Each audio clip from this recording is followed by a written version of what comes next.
All right, guys. Today we're driving not my 911, but Tommy's 911.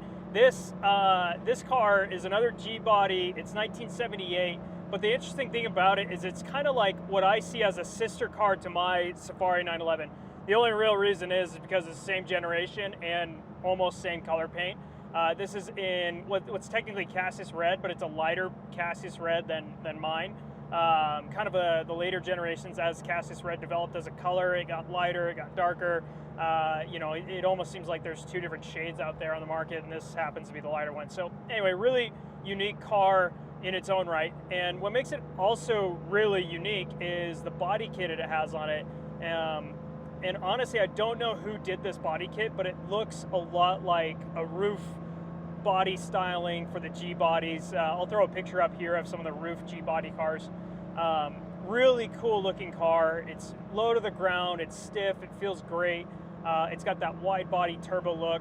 I believe the engine in this is a 3.0, but I'm not sure. It honestly feels like a 2.7 if I'm being honest. No harsh to Tommy, but it doesn't feel like it has as much oomph as my 3.0. But then again, that could be just different things that we're doing, and also my car's raised higher. It feels like it goes fast when it doesn't. Some things to note mostly about this car are the aesthetics of it. It's got these wood furnishings you can see here on the wheel and on the shift knob. It's got this great stainless steel, satin wheel look to it. Honestly, it feels really incredible. And I'll show a bunch of video here of the looks of the car so you guys can kind of see it. That's really the most striking things when it comes to this car. But let's talk about the performance. I don't have any numbers. I'm going off of feel, just because this car is it's a Frankenstein of things, so it's hard to pin down exactly what it's doing performance-wise without taking it to a dyno and all that. But as far as feel goes, like I said, it doesn't feel like it has that same oomph as my car does. Speaking of oomph, we gotta go and catch Tommy and his 964. But I will say everything about this car is smooth. The transmission is smooth. I think it's a wrench shift or shift setup it's got here, and it's definitely aftermarket. It's the 915 gearbox, not the G50, but it still feels incredibly tight, incredibly like glass, like really the best 915 transmission I've ever felt. And that's saying something because 915 transmissions are notoriously bad. They're horrible. If you guys have ever driven a 964 or even a G50 comparatively to a 915, you guys will know the difference. It's drastic. So, but comparatively, talking about my transmission, I've got the Renline shift knob or shifter setup. I don't know what it's called, short shifter. It doesn't feel as clean or glass-like as this, but I also think that the transmission, whatever transmission they rebuilt and put in here, which obviously is a 915, but whatever they did to it, makes it feel like glass. It still has that soup bowl feel. We gotta catch up to Tommy here again.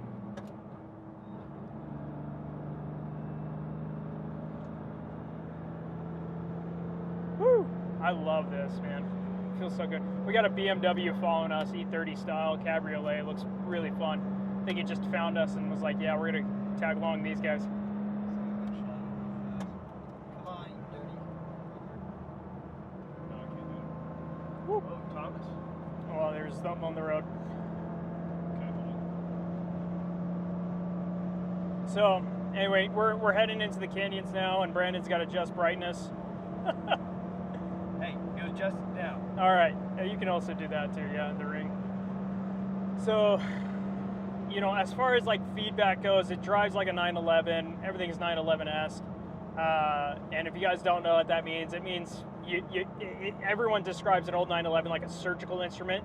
You point it where you want it to go, and it goes. The best thing about 911s, design-wise and aesthetic-wise, especially in the older cars, is the pillars on the sides of your car. They act like points of where you're aiming things. So it's kind of like a, for lack of better words, gun sights, where you line it up to the road, and that's where you're aiming. That's where you're going to go. The torpedoes, as they're called, really are a great design element, not just for aesthetics, but for functionality wise too. That's one of the biggest characteristics when you drive a 911, that you appreciate appreciate in a 911, especially an old 911, because all days, like, cars have this bonnet where it's just it's blank, it's flat, and then it dips, and this car has that in the middle in a graceful way where I can see the end of my car, but also I'm justified by the two torpedoes, and that's one of the characteristics that you would notice if you drive a 911 that you would miss in every other car.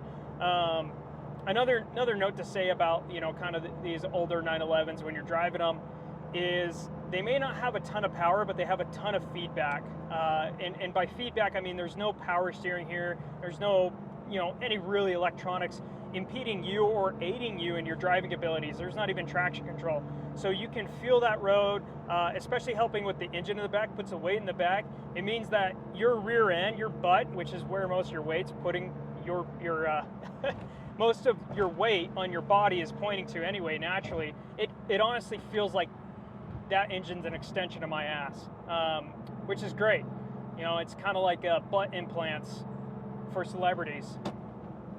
So, I'm trying to find it on my shoulders. We got Brandon, our camera operator, is trying to fight for his life.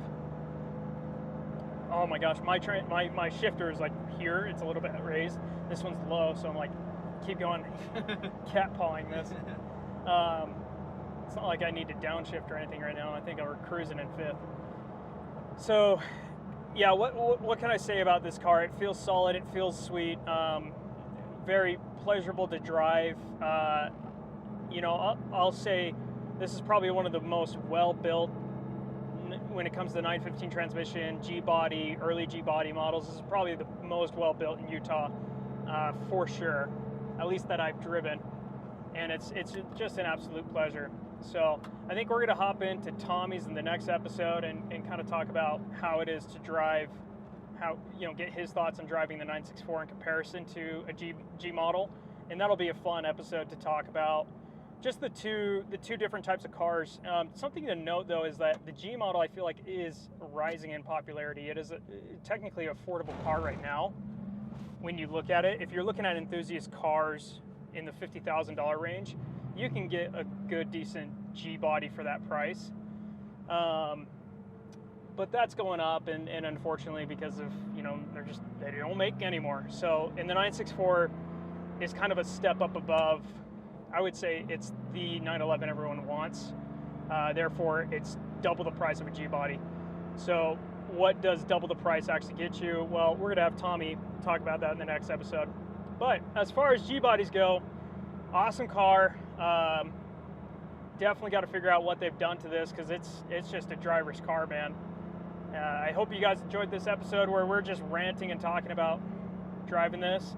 We're going to show some quick clips of this car ripping, and we'll catch you in the next episode with Tommy talking about differences between 964 and G bodies. See you in the next episode.